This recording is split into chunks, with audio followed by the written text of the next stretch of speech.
pop culture with DJs, entertaining, graffiti art are expressed every day within the inner cities of America and the world. You are not viewing hip-hop, you are hip-hop. Okay, so here is the deal, people, and I'm gonna need your help on this because I'm not hearing anything. So if you're watching right now, I need you to just let me know that you can hear what I am saying, because Gwendolyn hears nothing right now. I mean, I'm hearing nothing. So I'm kind of concerned at this very moment. Okay, so I can see here Jess says she can hear me. Okay, well, this is interesting. This is interesting. We gonna figure this out, because I was just here yesterday and I'm checking my own volume, like, am I okay? And the volume's like, yes, you're okay. I see dots. Okay, well, you know what? We gonna make this work because we are here now. That's all that matters. But I'm just like, I didn't hear anything. There's no music, and I know my music should come on. I don't know. Everybody can hear. Okay. Well, with that said, let me get into some things, because I want to make sure that we have enough time to get through all of our conversations today. You know, it's just been one of those days. I woke up late. I'm due for a haircut. And although I don't mind my gray, I'm feeling extra gray today. Maybe because I never really see it, but it just looks extra gray. So I don't know. But let's do this. Let's play the intro. Maybe it'll have sound. I don't know. We're going to figure this out. Let's play it.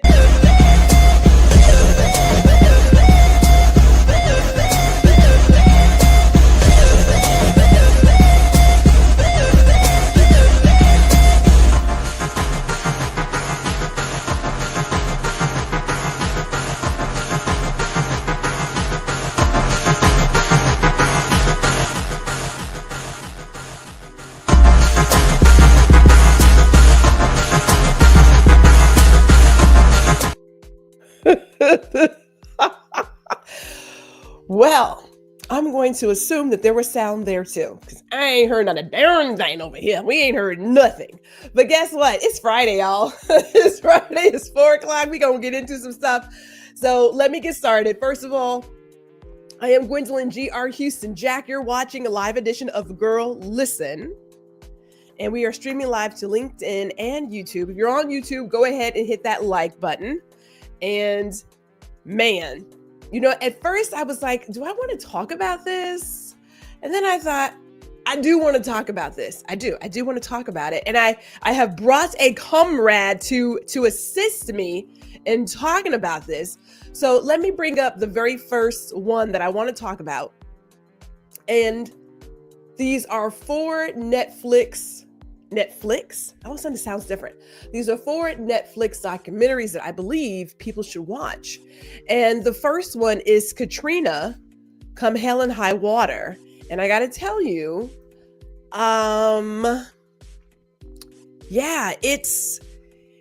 it's not for the faint of heart. Now, I know it's been 20 years, and sometimes you believe that the more time has passed, you can probably wrap your arms around what happened, and I was not ready. I wasn't ready. So before we go forward, Jazzy, can you hear me? Can we hear you? Hear you. Yep. I don't hear you. Okay, so maybe it's me. Can the crowd hear Jazzy? This is awful. If you can let hear me know if anybody. If you can we hear Jazzy? This is going to be interesting. Maybe I need to go out and bring myself back in. Maybe that's what I need to do. Let me know, peoples. Let me know. As a matter of fact, let me. This is interesting. Okay. So all right. So maybe clearly I'm the person who's having the problems here. All right. So let me do this. Let me say some hellos. I'm gonna step out, Jazzy, bring myself back in, because clearly I have the problems. Because it's kind of hard to have a chat with you if I can't even hear you. Indeed. You know, that don't work. But First of all, my mama's here. So shout out to mother. My sister's here. Hello, Jessica. It's great to have you here. Of course, Jessica's like, yeah, we can hear you. Ma L is in the building. And Mary's like, I can hear you. We've got all the happy Fridays. We're getting the tons of yeses. So clearly Gwendolyn is having the issue. The good thing is the stream will keep streaming even though I'm not here. Now, Jazzy, I know you are good because you have a documentarian background. So I know you can hold the fort down for like a couple of minutes as I step out and come back in. I'm going to kick it over to you, ma'am. All right. Well, as Gwendolyn was saying, Katrina come hell or high water. There's a couple of different documentaries she wants to talk about today, but I will honestly say I watched this one and it truly just, it touched my heart in a way where I don't think that I was ready to really sit with it. I think, how old was I? I was younger. I was in my 20s when Katrina happened. And I just remember looking at it from a different perspective because I remember my mom watching it every single day on TV and really sitting there and you still can't hear me. I don't even know what to say right now, Jazzy. Oh, no. I don't know. Okay, here's what I'm going to do though. But you know what? Here's what I do have. Gwendolyn has a way, because Virgo's gonna figure out some stuff. We're gonna figure out some stuff one way or the other. So I'm gonna let you keep talking. I'm going to grab something and get myself together. So let me do this. Let me give you this here. I'm going to just remove myself and I'm gonna let you keep talking. All right? Keep talking. All right. So I was in my 20s when Katrina happened, and I remember being in college and wanting to help so bad because all I could think was, this is our people down here really going through it and really going through it in a way where not only, I guess, let me put it this way. If you're not from that area, I'm not from that area, but I think one of the things that sat with me watching these documentaries, especially about Katrina lately, is that when you're looking at it and you see that this was kind of New Orleans was in a bowl surrounded by a whole bunch of dry land and a whole bunch of people that really could have helped them that was right there, but did not allow them to do in help. And I think that's something that really set with me. Because for me, I think when you grow up in this country, you view things from a different lens, depending on when you grew up, how old you were. And that was the first time I think for me, it was like so boldly in my face how our government does not want to help certain people. So that just sat with me for a very, very long time. But watching this movie and hearing the stories from the people that were on the ground, especially this one, I watched the Katrina Come Hell or High Water on Netflix, and then there's one on Hulu, Hurricane Katrina, A Race Against Time. And hearing the people's stories that were there, that lived through it, that were on the ground. There's a particular story in this documentary on the Netflix one that really, really, really sat with me because all I could think was, I can't imagine going through that with my family. There were so many lives that were lost, so many people that were misplaced, so many people that were not allowed to go back to their homes. And I think that's something for me where it's like, it set with me in a way that I still can't wrap my head around it. And I don't know, I know Gwendolyn said that, some of you all are from that area. So I think you have a better understanding of it and what it felt like to be there. But it's a very heavy movie, but I do think it's something that people should watch and should want to watch. I understand if you don't want to watch it, especially if you lived through it. That makes it hard. My dad was weeks. Yes, yes, and that's Jessica. That's amazing. That's what I was trying to do. I wanted to do Habitat for Humanity, and rebuild houses down there, because I just think that a lot of people don't realize, like, so many people. I think there's like 40% of the people came back. It wasn't. That's not a lot of people. There's so many people that were never able to come back to their homes, to the place they grew up in. They said there's pre-Katrina New Orleans and then there's post-Katrina New Orleans, and the vibe is completely different. And I will say, as somebody that traveled to New Orleans pre-Katrina and post, I do see the difference. I see the vibe in the city has completely changed. When I went to New Orleans the first time, I was 13, so obviously it's a little different. As a 13-year-old, you can't do certain things. So I wanted to definitely go and help people the way that I could. But when I was up, I'm in Maryland. What I did was I did a lot of sending in clothes, sending in money, which that has its own things that happen with that too. So can you hear me now? Are we back? Are we live? Are we in action?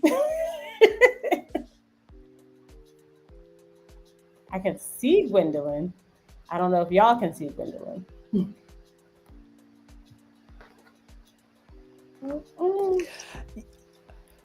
Yes, so I'm here, and I hope I can be heard. You can hear me, right? I can. Right? Yes. So I can hear you. Okay. So here is the deal. I have a slight delay because I'm having to use my phone to hear you. Okay. So we're gonna figure it out. But you were talking about how you were donating money and helping with Katrina. I was donating money, but I was only I think I was 22 at the time. So I was donating money, but I was trying to donate clothes. And when I wanted to donate clothes, I read this article about, basically they told us to stop donating clothes because they had so many clothes at the time that people were donating. What they were doing was taking the clothes and burning them in landfills because they had nowhere to take them. And I thought that was interesting. And I was like, well, why would you do that when we see people clearly needing help with clothes, with basic necessities? It was very weird to me. So I looked at that in a completely different way. But this movie and so many other movies that have been done about Katrina, I really think that people need to watch them. That I will say, if you were there and involved in Katrina, I understand why you wouldn't. But if you weren't and you need a better perspective of what happened during that time, I think that's what you need to watch it to really understand what was going on in the two worlds that was being reported and how it was lived in that space. I really do think that it's important. Mm-hmm. I agree with that. I do know that my mother was down there volunteering multiple shifts, and we donated a lot of toiletries and things of that nature. And I will say this, and I don't know if you already mentioned it, but you have to prepare yourself for seeing this. I was not prepared for some of the upfront impact of Katrina, and for those who lost their life during this time due to negligence and other things. So prepare yourself for that. Really quick, Jessica says, it was horrible seeing it on TV at that time, so I haven't brought myself to watch the documentary yet. It took everything in me to watch it, and I had tears in my eyes, and then I got angry, and it is a lot. It's a lot to take in. It is. It's definitely a lot to take in. And I think, like you said, I think you have to prepare yourself for it. Because I I really went into it like there was one episode in this documentary. I think it was the second one where I really like I turned it off for a minute because they told a story about the man on the roof and his grandmother and his granddaughter, and I literally turned it off for a second because I said, okay, that's a lot. I think sometimes when we watch stuff like this, Right. we forget about the real people that are impacted by it.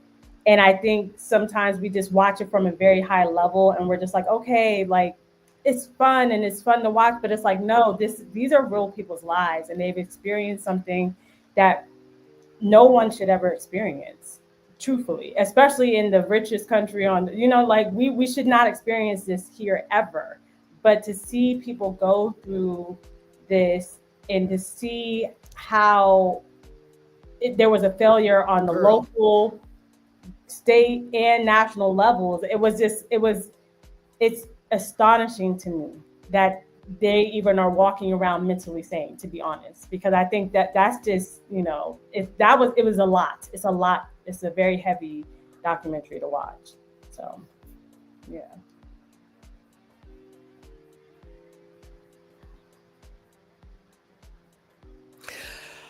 So here is the deal, and I just for those who are coming in, Ron Foster has shown up. I will say this: you're going to see a slight delay.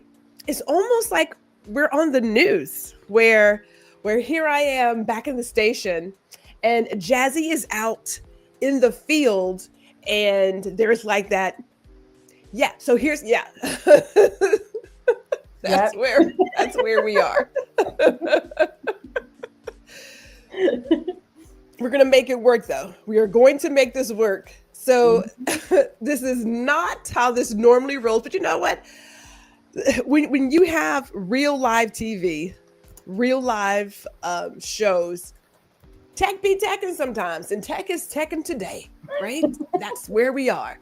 So I want to get into this next one. And this is Gabby Petito. And I'm going to say it like this. That man's parents, especially his mama, and Ron's heard me talk about it. I get that you can love your child, but I would never support my kid knowing that my child has committed a crime. That's just not happening. I will help you get a decent lawyer and that kind of thing, but I am let's turn yourself in, let's go ahead and do that. But for you to write a letter to your child that says, burn this after you read it, where you're saying how you would help him hide the body, bring the shovel and all this. Wait, what? I'm going to let you share your thoughts. This movie, this movie drove me insane because there's just certain things, and maybe, I don't know. My mom was always very clear to us. Very clear to us. She said, I love you guys unconditionally, but she was like, I'm not going to agree with everything that you do. And she said, and if you do something that I do not agree with, I am not helping you out of it, because at the end of the day, it is your responsibility to sit in what you made.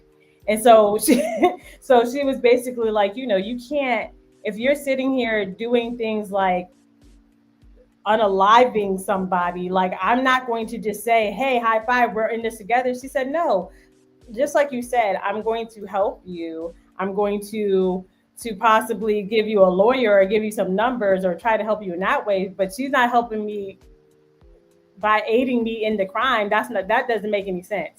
This movie is a testament to where we are when it comes to domestic violence and how they handle domestic violence in the United States as a whole.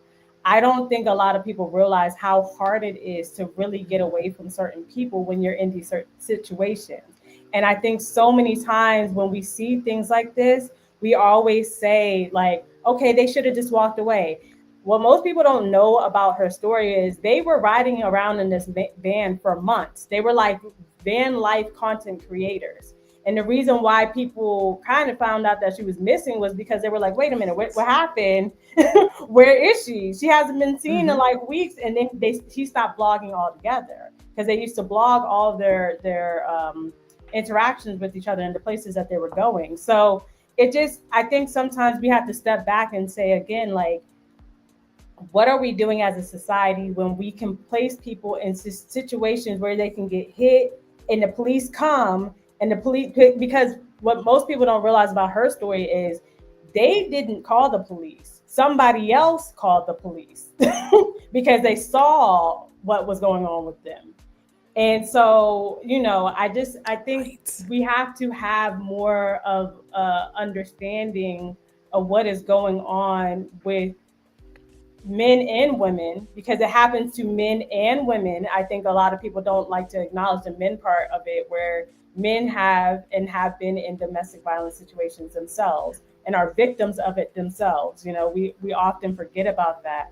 But, we have to have better laws in place as a society so that these kind of situations don't happen.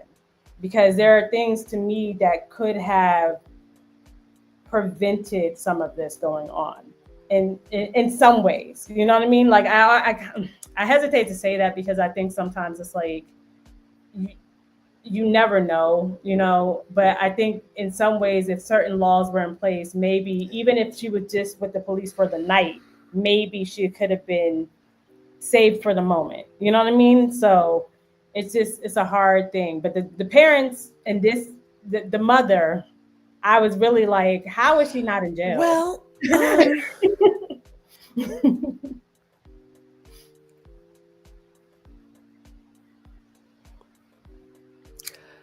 let me add this. I do believe, in terms of laws, we obviously need some changes. There is another set of stories on Netflix, the worst ex ever. And it starts out with a young Black lady who was assaulted by her boyfriend at the time. And the first time it was just, he gets locked up, but he gets out. He stalks her, comes back to the house, tries to, like, literally, he's got his knife and everything. She jumps off the first floor of her apartment, runs to the leasing office to call the cops. By the time the cops get there, he has now added his own slashes. And when they come down to meet her, they arrest her. She tried to tell them he was just arrested for assault, check the records, blah, blah, blah. They never listened to her. It's not until she was in jail, like, overnight and got arraignment the next day, that the judge said, well, did anyone look at what she said? Did anyone, like, research this? And then they realized, oh, wait, so she really was the victim. Women are still seen as property. Right. And so, yes, men do get abused as well. But we know that the majority of it is, women are seen as property. And we are treated as such. And had they did their job in putting him behind bars, he would not, a year and some later, I think like maybe 2 or 3 years later, attack another lady in another state, knock all her teeth out, just about truly put her one foot in the grave, had they done their job, right? So there is a place for some new laws. That part is there. We do know that. But I will say, in terms of his parents, the fact that after he committed this crime, he called the parents, and then there's this flurry of phone calls between them and their lawyer, and then he gets back to Florida, and they go on a family trip, knowing what he has done, as if and all of these parents want to do is find their child. They send the cops there to say, hey, where's our daughter? Talk to our lawyer. We don't know anything. But yet you knew this whole entire time. Just so disgusting. It's crazy. I don't know. I don't know. I don't understand how you could just sit in that, knowing that information. And I understand, like, that's your child and you want the best for them and you want the best outcome for them. But it's kind of like, okay, that's your child, but you sit here and you see that somebody else is hurting because of your child's actions.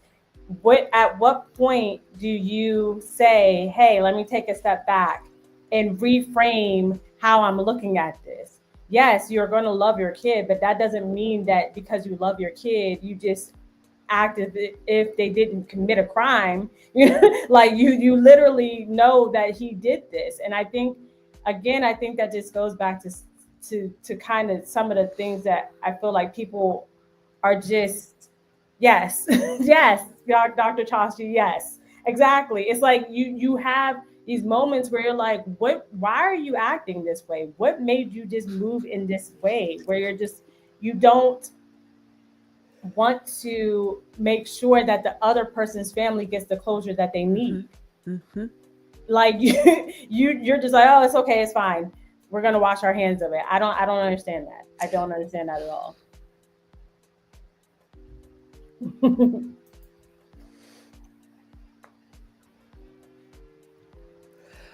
Well, Ron has here, this is where we are with some folks. Love is calling the police. At the end of the day, if you're a good human, if your family member has harmed somebody, just let that family member, let that other family member know. Like Yeah. let them find their child, put her by to rest, and call it a day. What you don't do is you the very next or few days go on a hiking trip and have a great time as a family, and then act as if you don't know that somebody's baby is not coming home. Don't do that. Right. You don't do that. Right. Like I Right. said though, so many folks are they have a fast pass to hell. Like they are trying to get there really quick. Yes, they are. And I think when I watch, I like watching like crime stories and documentaries, and I like watching them. But I think one of the things that is always fascinating to me when I watch these is how the people around some of these people are so willing to let some of the actions that these people do just happen, and they know it. I think it's really fat. That's the part of it for me that's fascinating, because I'm like, what is it in you that's making you, like, I get there's love there, but I'm like, what is it that you're not understanding about this person actually harmed another person?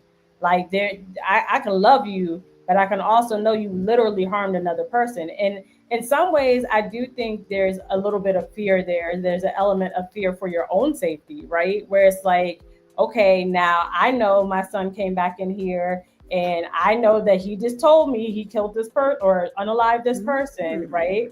So maybe there's a element of, let's just get along to get along until I figure out what to do in this situation so that it's not so jarring to me and I know where to go from this point on. Like, I think sometimes maybe it's that, because I can't rationalize knowing that somebody close to me did something wrong to harm somebody and not wanting to go, well, let me make sure that you are, taken care of too. You know what I mean? But sometimes I do think, I'm like, maybe it's because they don't know what to do. Like, maybe it's like, okay, well, I know they Mm-hmm. just unalive this person, so I don't want them to unalive me. So now I'm over here like, let's go on a camping trip. Now, would I go on a camping trip with somebody that I knew just did that? Absolutely not. Because in my mind, I'd be like, you're trying to leave me in the woods too. But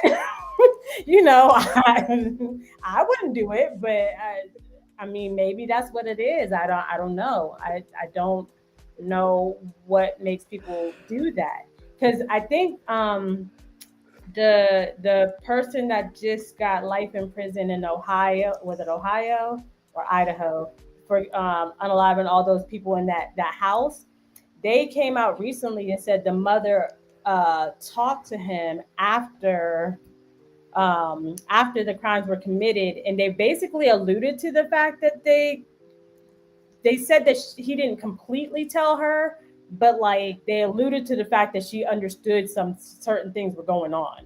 And so I was like, and it's kind of the same thing where it's Hmm. like, what made her know this information and not say, let me call the police? Like, I don't know.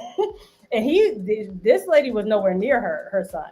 Like, I think she was in like Indiana, and so I'm like, what Uh, is that makes them feel like they have to let me hold on to this information. It's like, no, I don't want to hold on to that. I'm not, I don't know. I don't want that. So,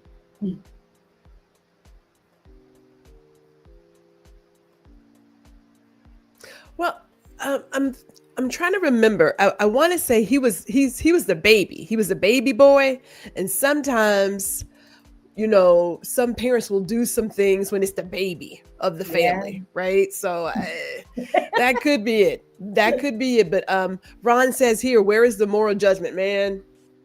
We that's a we are good in we are question. in some different times. But I want to talk about jailbreak. Love This on the lady, run. Now I remember this going down.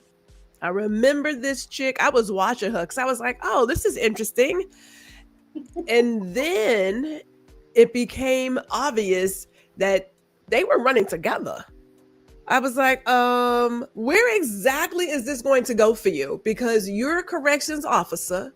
You already know it's not going to work out well. And then there wasn't a lot of thought into how far you should get away from the jail to live on the run. What are your thoughts, ma'am? For me, this one kind of, I remember when it happened in real time. So when the documentary came out, I was like on it, like in 2 seconds. I was like, let me watch this because I really wanted to understand her perspective of this whole situation, or try to understand her perspective of this whole situation. Because for me, like you said, I'm like, you're a corrections officer. You had to know this was not going to end well for you in any way, shape, or form if you got caught. So for me, I'm like, was it that she was so lonely that she just felt like she needed somebody so bad to have her and keep her and love her? Because what were you? This was never going to end well for you. You were always going to end up in jail, or you were obviously going to get fired. Like, where?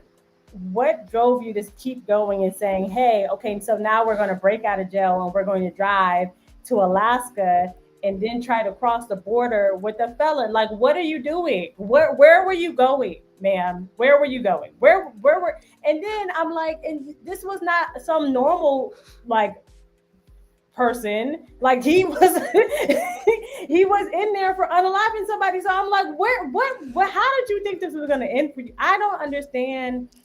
I don't understand. This one kind of threw me off. And I was trying to think of, like, have you ever watched the Orange is the New Black? When I watched that show, I'm like, okay, maybe there's a story in that Netflix series that I could go back to look at this lady and say maybe she was having one of those elements going on. Because I truthfully, all of it is confusing to me. I don't understand where she thought this was going to go for her. I mean, obviously it didn't end well, but yes, Jessica, this one was crazy, crazy. This one, Yeah. I was It confused. did not end well. It did not end well. And let And me this is see. Uh, Ron says, what did this dude do for her to make her jailbreak this? not, this is the thing. I'm like, I get wanting to be and feel loved by somebody, but I'm like, you're a decent looking lady. There had to be somebody that could love you in a way that was not this. And I'm just like, I I don't. Yes, yes, Dr. Chachi. That's exactly what I thought of when I saw that. I was like, oh, this is like the Orange is the New Black guard in the. That's exactly what I thought of, because I was just like, why would you? What were you doing? Like, what made you think that? Yeah, this one was so confusing to me, because they both ended up, in the they didn't like, I wanted to understand her perspective a lot better. And they were speculating a little bit because they couldn't talk to her, but it was just more one of those things where I was just like, where, what, what Mhm. caused you to go this route? I don't know.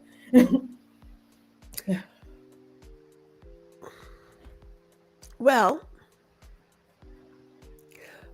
Before we go to our next one, which is where I want to go, and I'm gonna leave this with this one. I thought it was interesting when they showed his footage, how he kept saying, "Where is my wife? Where is my wife?" Oh, hold on. We Yes. got this comment from Dr. Tachi. I don't get this rubbish. The moment she started thinking she even have an ounce of like for one of the inmates, you quit that job and you get out of there. Nonsense. I don't know what she was. I don't.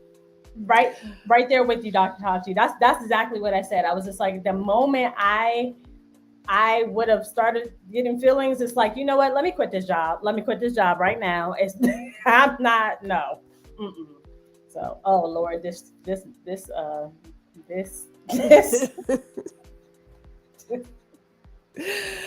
All right, Oh y'all my ready? God. Y'all ready for this? Are y'all ready for this? Okay, I'm putting up big screen because now again, when this was going down, I had other things going on in the life, so completely missed it. But I also think too that when it came out on the news, they didn't really tell us just how bad these text messages were to this young lady. She was like 14 years old at the time.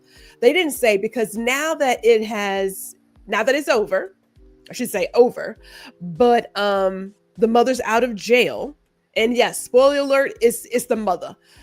The fact that we're reading these messages, real messages from this mother to her daughter.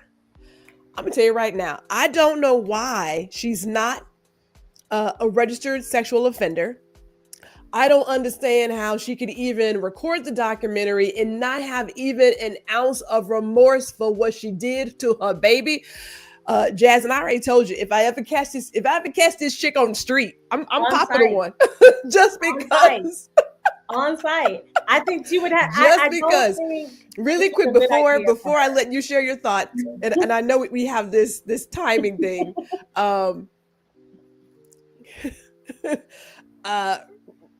Ron says, I can speculate, but will not in a public forum. Thank you, Ron Foster. We know where you're going. Jess was like, this one pissed me off. Yes, I was cussing like a sailor watching this documentary. This was a wild one, unknown number. My jaw was on the floor at those text messages. Disgusting then to find out it was her mother. Disgusting. And she said she was freaking smiling. Okay, now that I've got that, I'm going to let you take over, Jazzy. Listen to me. Listen here. This was insane because, like you said, I when I watched the documentary, I forgot. I remembered as soon as they showed her face, the mugshot, I instantly was like, I remember this now, right? And it took me back to it. But like you said, at the time, they did not disclose what this woman was saying to these children. And when I found out what she was saying, with the moment she told her daughter to unalive herself, but in the manner in which she said to do it, I was like, you are a psychopath. You need to be, like you said, a registered sex offender. I do not care. She should not be allowed to be around children. I think it's very, very crazy that Netflix even made this documentary with this lady smiling in it the whole time, because it really just annoyed me, to be honest, because I was just like, there's nothing about this that anybody should want to get the idea of doing this. Like, this is crazy. Her punishment did not match her crime at all. She terrorized these kids for 2 years. 2 years. Your own kid. But I will say, in some capacities, right? In some of this, I am looking at the parents side-eye too, because now, obviously, her mother wasn't going to take her phone away. But some of the other parents, I'm like, take the phone away. Take it away for a month. Because I'm trying to understand, if you're not, especially the one girl they were accusing, if you're not doing this, I'm taking your phone away, because I'm going to prove you didn't do it, because I now have your phone, right? Some of the stuff I'm like, you have to. So I don't understand some of the movements of the parents in this documentary at all. Like, I genuinely don't, because for me, the moment it's getting out of hand, guess what, little Owen, you don't have a phone. I do not care. I'm doing this for the benefit of you. Right? Because I'm removing the situation for a second. If I can't block the number, I'm gonna take it. And so, and the same with the other girl, Chloe. it's like, I'm gonna take your phone because they're accusing you of something. If I have your phone, and the one guy, the girl they were accusing, her dad was a police officer. So in my mind, I'm like, what are you thinking? Take this child's phone away from her. What are you doing? Don't, give me the phone. I don't understand. Yes. I don't understand. So all of this, to me, I'm like, all y'all are crazy. Every single one of them, except for the children. The children had nothing to do with it. All the other people are crazy. Because in my mind, I'm like, the parent, why? Why did you let these kids continue to have these phones? The way I would do that phone in the trash can, listen, okay, sorry. So let's get these comments.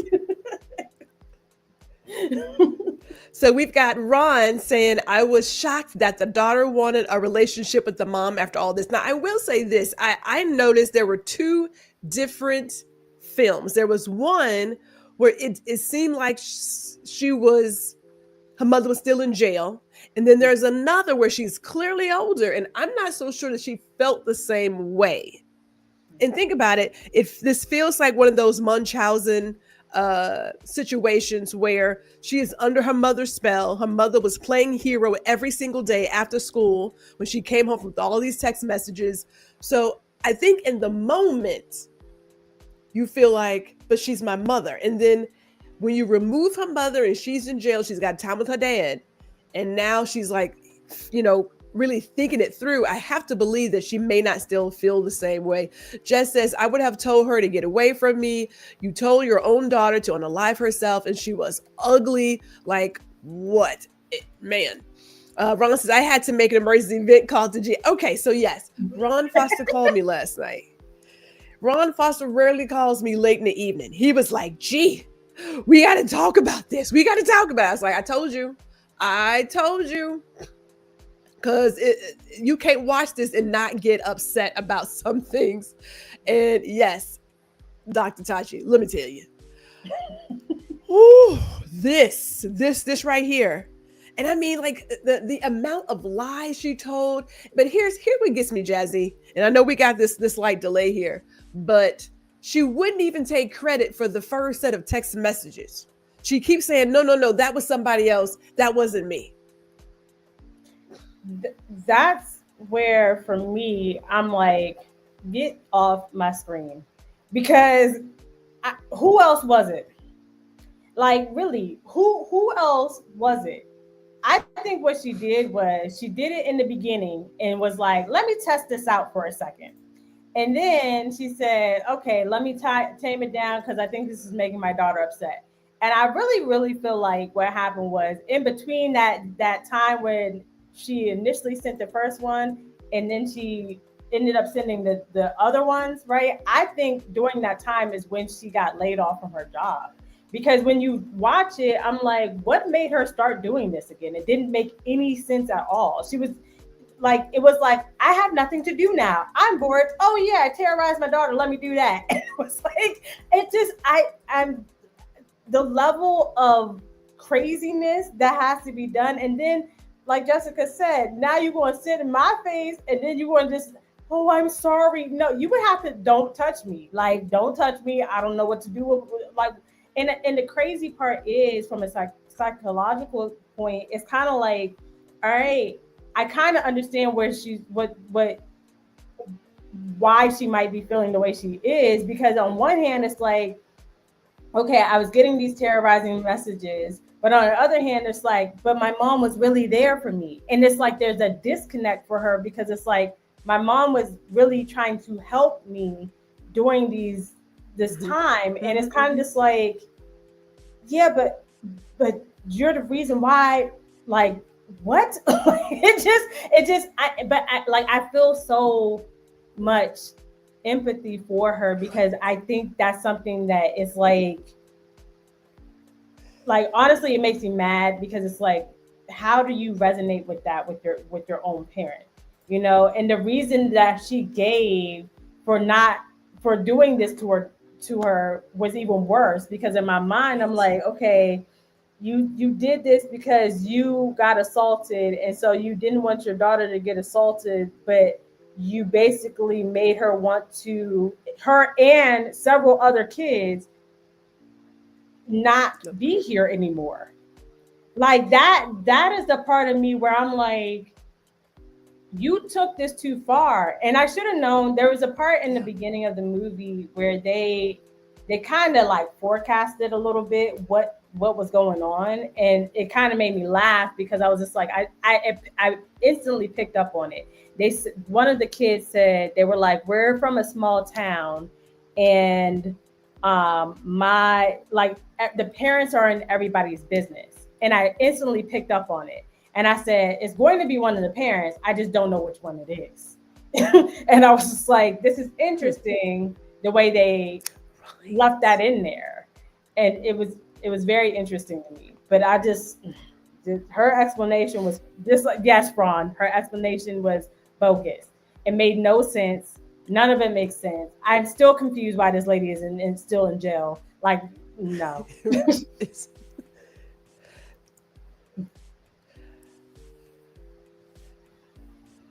So here's let me get to some of the comments and also ask a question. And this is what I thought. I mean, I go back to, I do believe she was attracted to her daughter's boyfriend. I do believe she was jealous because even after they broke up, she was still watching his every move and then went out to find the phone number of the mother of the new young lady he was trying to date. So she has some issues. Like I said, she should be registered as a sex offender, in my opinion. So there is that. Jessica says, yes, I kept saying that all along, that, she had a thing for the boyfriend. Even he mentioned that she would act weird and just do some overly nice things for him. The woman wanted the daughter's boyfriend. That's what Ron says. And yes, her explanation was, as you said earlier, was definitely bogus. And then Jessica says, and she was helping the other mom to clearly throw her off. Typically when people do these kinds of crimes, they want to stay close to whoever is manning the investigation to keep an idea as to what they know. Like they want to be part of something to get some attention. But you make a very good point. The fact that she stopped could be the time where she got laid off. So I never considered putting those two things together in terms of the timeline. But the fact that she was like, you know what, we all commit crimes. And the only thing is the crime that I committed, I got caught for. But, I was like, ma'am, we are not out here sending these awful messages to our child. And she even said that she knew that her daughter would never truly unalive herself. Like she knows her kid. Why would you even say that to your child? Like what's wrong with you?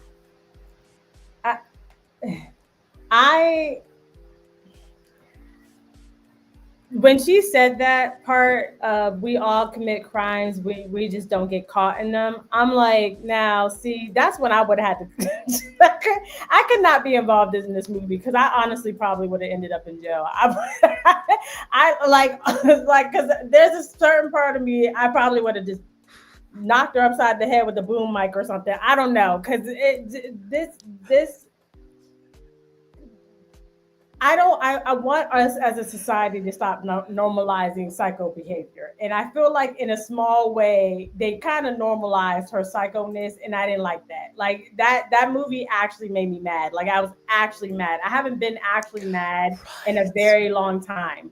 But like this movie actually made me mad because I was like, y'all trying to normalize this lady in because to me, they didn't give her enough like of a bad edit, where I'm like, they just kind of were like, huh, yeah, and that was it. And then, they were like, and I got closer to my dad because of it. It's like, girl, what? No, I need more like, we need to be more angry at this situation than we are. And I mean, I guess, in the one way, it's like, don't carry around anger. I get that, but I'm just like, no, this was the level of normalcy that they made this lady seem in this movie just was a little bit disturbing to me in the end.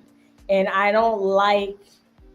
didn't like how they ended it with her basically saying, yeah, we all commit crimes. You're just not you haven't been caught for your crime. We all are evil people. And it's like, no, ma'am, no, you don't get to do that. Like, you don't get to sit here and tell me that I'm trying to sit here and try to tell children to do evil things to themselves. Like, you don't get to do that. That's crazy. So I didn't like that. I didn't like that at all.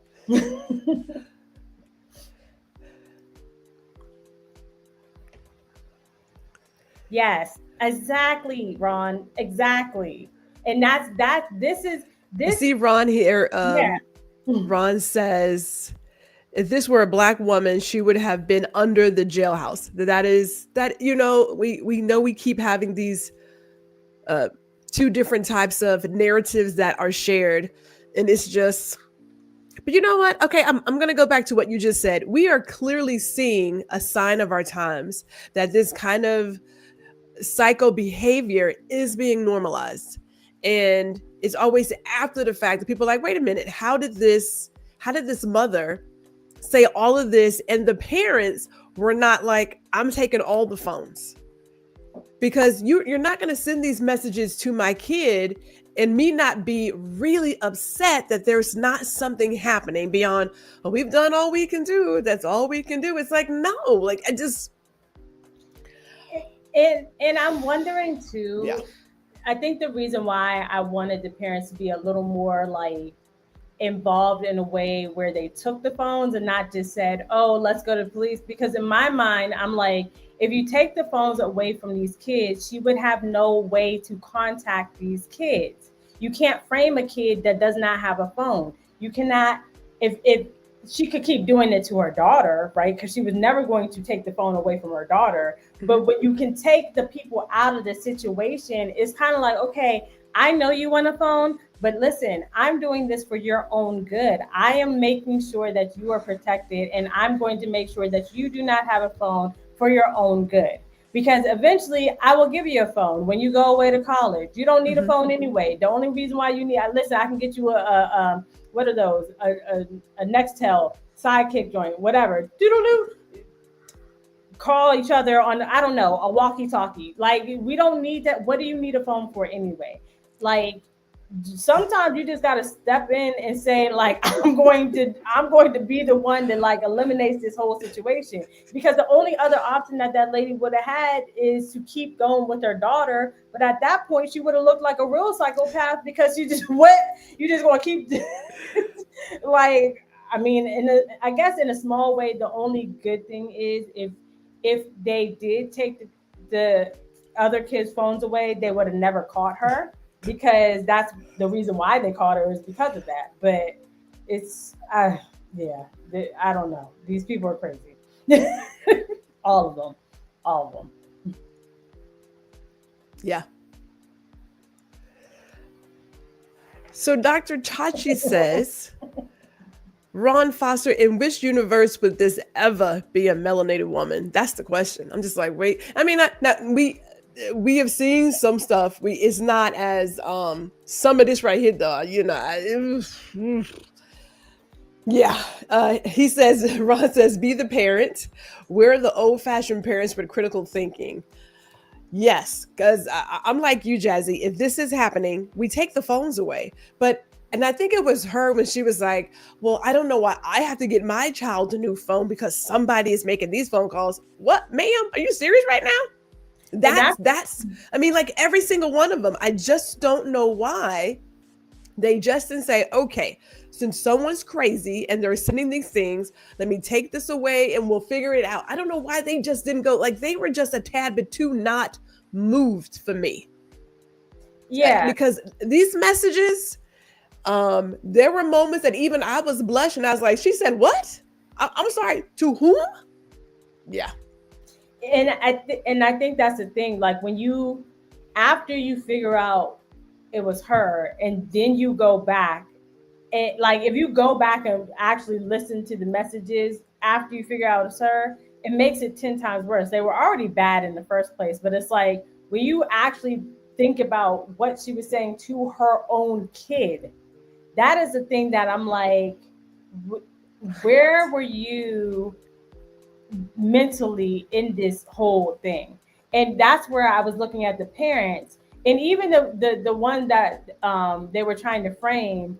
I'm like, okay, her parents basically said, the mom said, watch it be one of the parents, and ha ha ha. And I said, but even in you saying that, you still didn't think to take your daughter's phone for a second and say, I'm gonna take your phone for a second. Yeah, I know it's not fair. Get over it. I'm trying to protect you in this moment, right? Like, there was a lack of critical thinking, as Ron said, that I think that like literally needs to be studied in this documentary. Because for me, I'm like, it's not about you didn't have to get a whole new phone.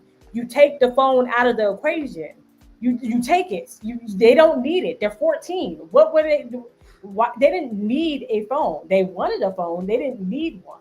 So yeah, it's when she said BJ and Bobby Joe. Yeah, it's just I don't I don't know. I did see somebody say they said that they thought the father was involved too. And I said, I don't think the father was involved because that man was way too stunned and way too angry in front of the police. And he was like, listen, I don't care who y'all get, y'all need to take her or somebody needs to take her. And so I'm like, yeah, I don't think the dad was involved at all. And I don't know why people were saying that, but I was like, the dad clearly was not involved. Was he a little misguided? Probably, but he was not involved. I'm like, oh, this is, yeah. Yeah, I don't think he was involved. I don't see him being involved. I do appreciate his composure when he found out that she had lied about the jobs and that she had all this time. And she said, I only had one phone. He's like, no. She has multiple phones. And he was like, she does? He's like, let's go in the house. And he's sitting there and he's like, so tell me about this and tell me about that. He's like, no, you got to go. She got to go. Call your parents. You got to go. I was like, nah, I can't see him being involved in that. That's not. Yeah. I don't believe that he was that. Jessica says he wasn't angry enough for me. Why was the first question about her not having a job? You know what? I'm thinking. Here's how I saw the camera footage. You have the sheriff saying, hey, here's what we found out. He's like, wait, what? And then as he's telling him more stuff, you start getting all of this stuff in your head. And you're like, so, because, they had to move a couple of times. They're struggling financially and everything. And so on top of all of this foolishness and the financial struggles, you're doing this to our child, and that's creating chaos. And it's just, I just saw it as a place of, I don't know what to do, what to say. I'm trying to see what else is truth and lie. And yeah, I took it as that too. Like, I took it as him trying to process in real time all of the lies that she was stacking up in really taking it. And it was kind of like getting hit by a train in the face, right? Because not only am I having to deal with my daughter having all these issues because of you, but now I'm having to deal with, now I have to confront all the other people that are involved and all the other children that were implicated in this. But on top of that, we're already getting evicted, and now you're telling me that you don't have a job, and you handle all of our financial decisions. So I think he was just so in shock that he couldn't even be mad. I think sometimes you get so angry, you're just like, I don't know how to react to this. And I also think in the footage when he said, listen, I have to call her parents or somebody has to come get her. And I did think it was weird. I thought this part was weird.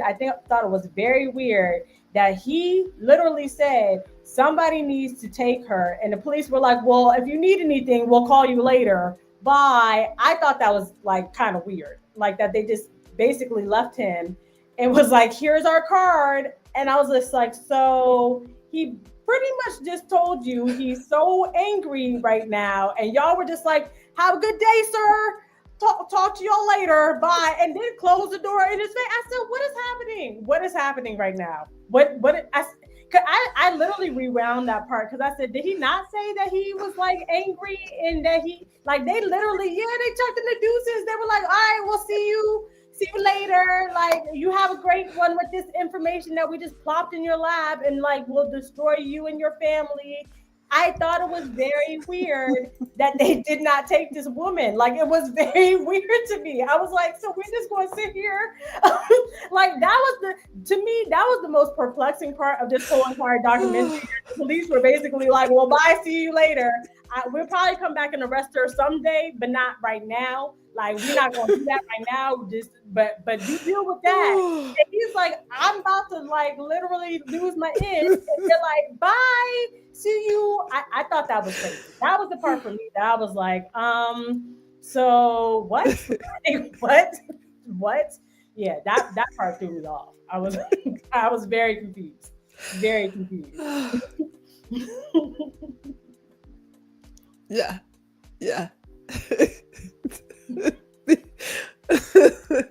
I mean, he was clear. He was like, if she stays here, it's not gonna be good for either one of us. And they were like, yes. It was crazy to me. I was like, am I the only one that because I literally rewound it because I was like, maybe that's not what he said. But he literally was like, I'm about to lose my ish. I need one of you to take her. And they were like, well, we'll see you later.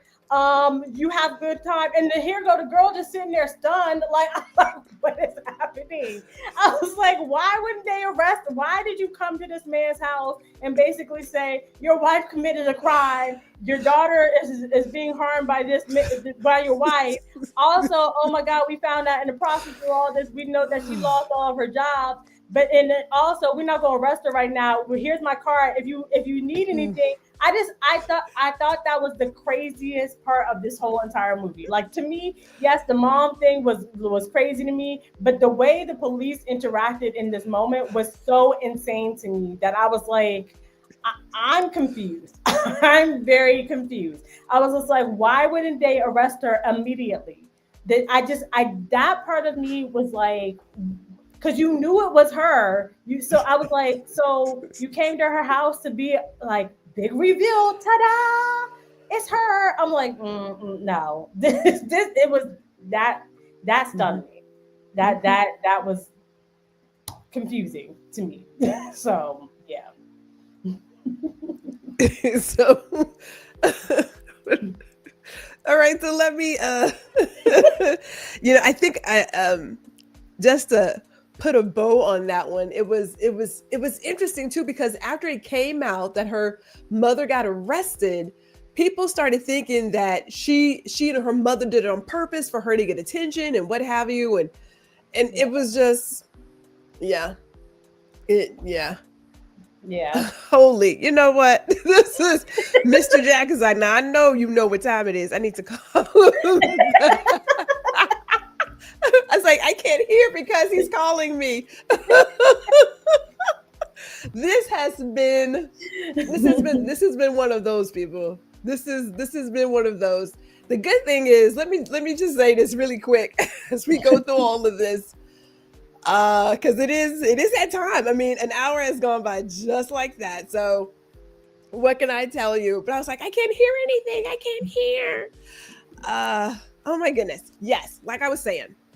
They thought that perhaps she and her mother did it together for her to get attention because she's the only kid, so on and so forth. It's unfortunate. Do I believe that she still feels the same way about her mother having some time removed from it?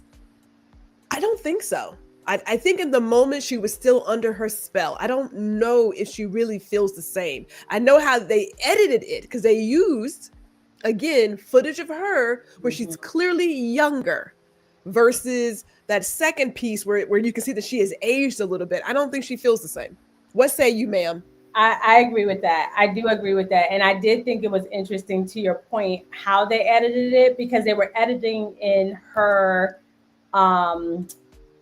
they were editing in her her younger self in the moments where she was speaking right before she spoke about how like her and her dad's relationship is better.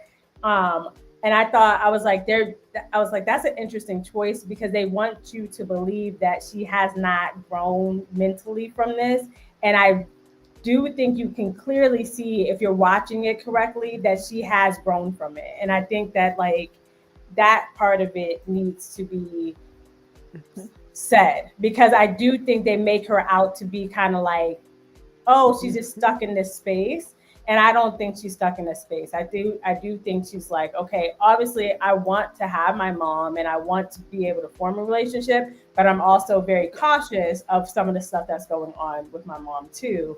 And I think they said till this day, she's still not allowed to talk to her mother. So it's kind of like, or see her mother, because in the beginning, that was the one part too. I kind of got confused because they basically were like, she couldn't talk to her mother, but then she said when her mom was in jail, she was speaking to her mom. So I'm like, I'm a little confused by what y'all saying. Like that kind of confused me, but but I do think she's doing it. So yeah. Indeed.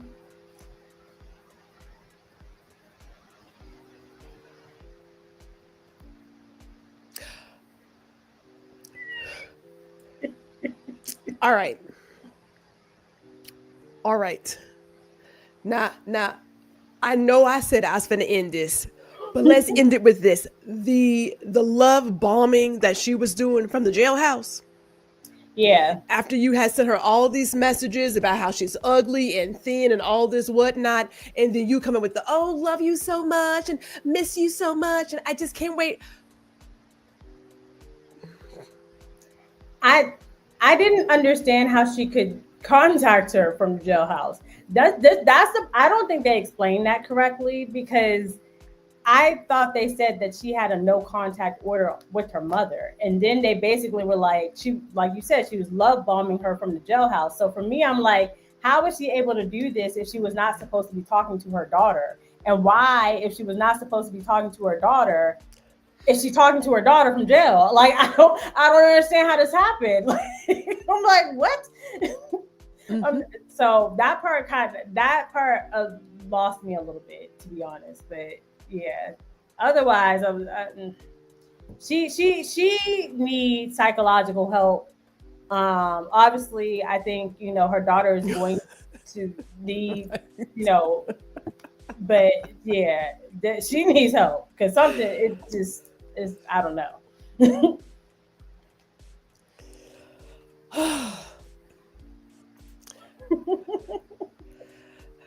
Well, we made it. We did. I believe we made it. Yes. I believe we made it. So, Jazzy, thank you for holding it down for me, because I'm like one ear in, and I'm like, okay, 20 to 30 seconds afterwards, and but it worked out. It worked out. Thank you for sharing your thoughts, because like I said, I was like, I wonder if Jazzy is free to share some stuff. I wonder if she's free. As Lisa says, even thought it made y'all mad. Even though it made y'all mad, would you recommend the watch? Oh, girl, yes. Oh, yeah. Watch it. Oh, yeah. Watch it. Yeah, definitely watch it. Definitely watch it. So you can be mad with us.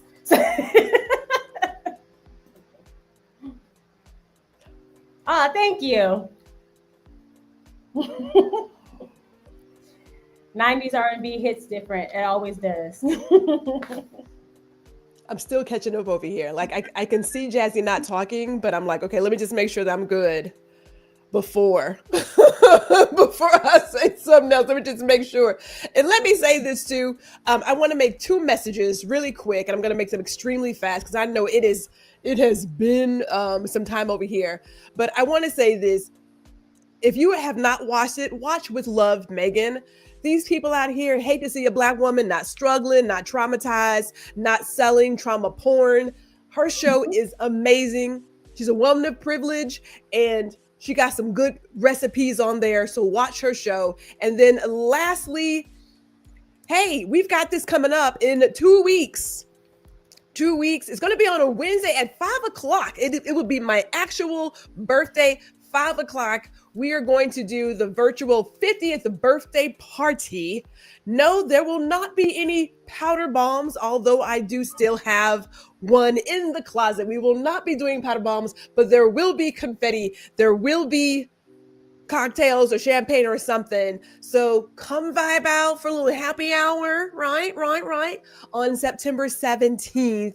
Make sure you are there.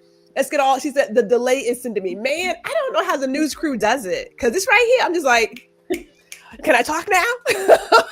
I don't know how they do it. She said, oh, I love with Megan. Jessica, we tried. Yes, it's amazing. And she's got the eyeball. So yes. Okay, people, we have done it. Again, thank you, Jazzy, for holding me down. Let me see if I can get this intro going or outro going. You know what? Yeah, let me, yeah, okay.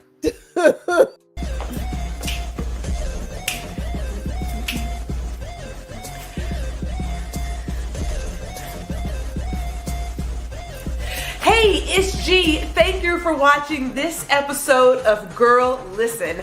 Be sure to catch me every Friday at 4 p.m. Central, 5 p.m. Eastern. And while you're here, I cordially invite you to like, share, and subscribe to my YouTube channel. See you all next week.